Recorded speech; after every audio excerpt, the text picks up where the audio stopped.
नमस्कार दोस्तों, स्वागत है आपका सभी का। उम्मीद करता हूँ आपकी पढ़ाई बहुत अच्छी चल रही होगी। तो आज हम डिस्कस करने वाले हैं कि एक SBI PO की क्या सैलरी होती है एंड उसको कितने सारे पर्क्स मिलते हैं। तो ये एक लेटेस्ट सैलरी स्लिप है जो कि सितंबर 2022 की ये सैलरी स्लिप है। डेट ऑफ ज्वाइनिंग अगर देखा जाए तो 18 अप्रैल 2022, मतलब इसी साल का ये ज्वाइनिंग है। और जो डेजिग्नेशन देखा जाए तो डेजिग्नेशन क्या है, ये प्रोबेशनरी ऑफिसर है। तो इस सैलरी स्लिप में कोई भी आपको किसी भी प्रकार का एडिशन नहीं है। एडिशन मतलब कोई भी आपको यहाँ पे इंक्रीमेंट नहीं लगा है। विदाउट एनी इंक्रीमेंट एक न्यू ज्वाइनी की सैलरी स्लिप क्या होगी उसके बारे में हम यहाँ पे डिस्कस करने वाले हैं। तो जो पर्सनल डिटेल्स है उन सारे पर्सनल डिटेल्स को यहाँ पे हाइड किया गया है ताकि फॉर द सिक्योरिटी रीजन। तो अभी हम बात करते हैं कि एक बेसिक पे क्या होता है। तो बेसिक पे अगर देखा जाए तो 41,960 रुपीज़ ये बेसिक पे होता है एक SBI PO के न्यू ज्वाइनी का, जिसके अंदर आपको डियरनेस अलावेंस मिलता है वो है 18,204 रुपीज़। एक लोकेशन अलावेंस आपको मिलता है जो 700 रुपये है, और एक आपका लर्निंग अलावेंस होता है जो कि 600 रुपीज़ है, और एक स्पेशल अलावेंस जो है वो है 6,881 रुपीज़। ये एक स्पेशल अलावेंस मिलता है। तो जो टोटल जो सैलरी बनती है वो टोटल सैलरी बन जाती है 68,345 रुपीज़। बट यहाँ पर कुछ डिडक्शन यहाँ पे होता है, तो डिडक्शन की भी हम बात करते हैं। सबसे पहले डिडक्शन होता है वो है आपका एम्प्लॉय प्रोविडेंट फंड कंट्रीब्यूशन, जिसके अंदर 10% का जो 10% होता है आपका बेसिक पे का, उतना आपका एम्प्लॉय प्रोविडेंट फंड पे कंट्रीब्यूट होता है। जैसे कि अभी हम बात करते हैं कि यहाँ पर एम्प्लॉयर भी उतना ही प्रोविडेंट फंड ऐड करता है जितने आपके एंड से प्रोविडेंट फंड ऐड हो रहा है। जैसे कि एग्जांपल के तौर पे लेते हैं, यहाँ पे अगर मान लो कि अगर 4,000 रुपीज आपके सैलरी से, आपके सैलरी का 10% अगर 4,000 है, उतना अगर आप खुद के तरफ से आप प्रोविडेंट फंड में ऐड कर रहे हो तो उतना ही सेम अमाउंट खुद एम्प्लॉयर भी 4,000 रुपीज ही ऐड करेगा। मतलब यहाँ पे 4,196 से आपके एंड से ऐड हो रहे हैं और एक 4,196 रुपीज एम्प्लॉयर की तरफ से ऐड हो रहे हैं, ओके, आपके प्रोविडेंट फंड में।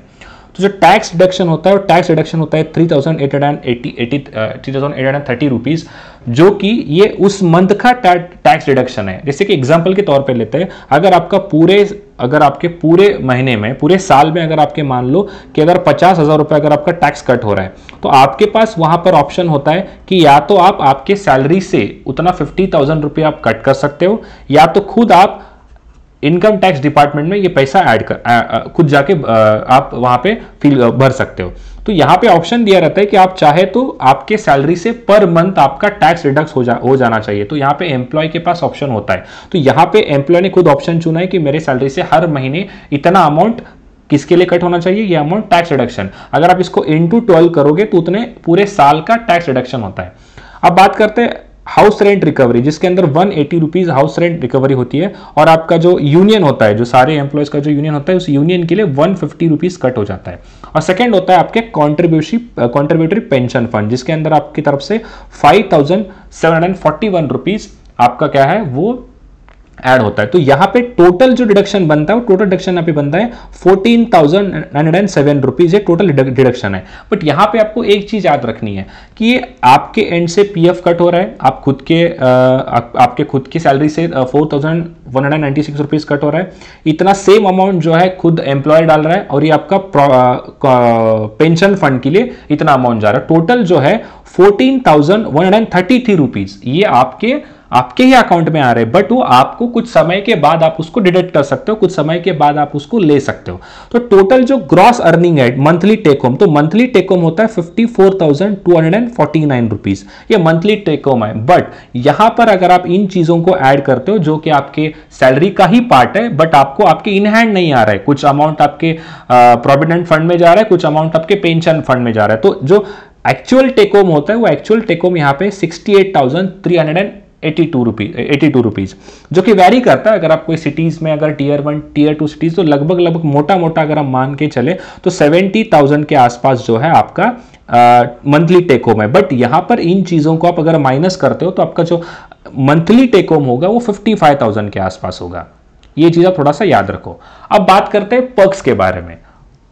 पक्ष की अगर हम बात करें तो पेट्रोल अलावेंस आपको मिलता है। अगर आपके पास 4 व्हीलर, अगर आपके पास कार है तो उसके लिए आपको पेट्रोल अलावेंस मिलता है, वो है 5,103 रुपीज। मतलब उस एम्प्लॉय का वो पेट्रोल अलावेंस है। जैसे जैसे आपका स्केल बढ़ता जाएगा वैसे वैसे आपका पेट्रोल अलावेंस भी बढ़ता जाएगा। एक स्टार्टिंग के लिए 110 लीटर का पेट्रोल मिलता है। अगर आपका वहां पे डिविजनल मैनेजर या कोई जनरल मैनेजर अगर आप बन जाते हो तो वहां पे आपको उसका पेट्रोल का अलावेंस भी बढ़ जाता है। 750 रुपीज आपको मिलते हैं न्यूज़पेपर के लिए, और एंटरटेनमेंट के लिए आपको मिलता है ये हर 3 मंथ्स में आपको कुछ 3,000 रुपए के आसपास मिलते हैं। बट हम एक मंथ का अगर हम ऐड करें तो 1,000 रुपीज के आसपास आपका एंटरटेनमेंट के लिए मिलता है।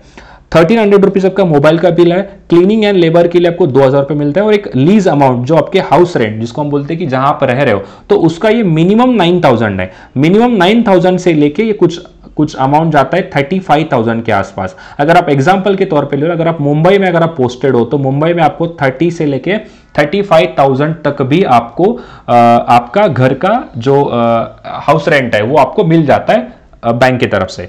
तो इस एम्प्लॉय की अगर मैं बात करूं तो टोटल जो आपका पर्क्स सारे मिला के उस महीने के 19,194 रुपीज। बट आपका ये लीज अमाउंट जो है वेरी करेगा सिटी टू सिटी। अगर आप टियर 1, टियर 2, टियर 3 सिटी में होता है, बट एक बेसिक जो सबसे बेसिक है वो 9,000 रुपीज होता है। अगर हम इस सारी चीजों को हम ऐड करते हैं तो आपका 58,000 क्या है, आपका 58,000 जो आपका पीएफ एंड पेंशन फंड को छोड़ के इतना आपको इन हैंड आता है। ओके, एंड नेक्स्ट आपका है 19,194 रुपीज, ये है आपका पर्क्स। तो टोटल जो सैलरी आपकी बनती है वो सैलरी आपकी बनती है 77,273 रुपीज। ये सैलरी इन हैंड है हर एक मंथ की। अगर हम इसके अंदर पीएफ एंड आपका पेंशन को अगर मैं ऐड करता हूं तो जो सैलरी है वो सैलरी बन जाती है 91,406 रुपीज। तो मोटा मोटा अगर कहा जाए तो 90,000 रुपीज क्या है आपका हर महीने की सैलरी होती है एक एसबीआई पीओ की।